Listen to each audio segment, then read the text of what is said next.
Ассалаумалейкум. Бұл достар Тоқтар Маматов атындағы университет Жалат шарында жайғашқан. Бұл Двойняшки кондитерлік ішханасы. Бұл осы тротуарда. Тротуар келеді да оны теп түгіп қалып жатады. Біреудағы тосып алды. Керек болса мына столбыларда тосып алып тұр.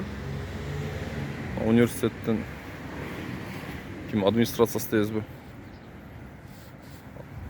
Бұл университет болған үшін бұл жер ушунчалык толып тұра студенттер жүреді. Час пикчурна азыр эртең 9 болған үшін мына көрінбей өтеді. Бирок мына карасаңыздар лотокту дагы ээлеп алган. Негизи бұл мындай решетка кылып тосуу бул көбүнчө ошо Союздан калган, Союзга мындай негизи решетка менен тосуп тура эмес деп ойлойм да. Өнүккөн негизи мамлекеттерде мындай решетка жок. Неге биз тосунабыз, бекинебиз деп эле түшүнбөйм да. Мындай решетка көп деле жардам бербейт экен да. Ак үйдүн деле решеткасын алып койду, бир жакшына кайла болуп калды. Мен оюм боюнча лотоктор тосулду, столбулар тосулду. Бул өзүм билемдик кылып университеттин тосуп алгандыгы.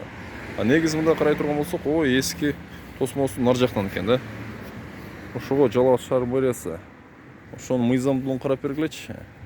Эгерде болсо, мына решеткаларды алдырып, адамдарга нормалдуу условия кылып, мындай пешеход кылып берсеңер жакшы болот. Пешеход жолчу, тротуар.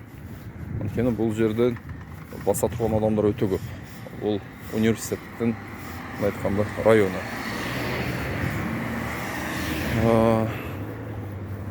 Бұл жерде тосып алған, бірақ ооз кылып. Сол себептен суранабыз.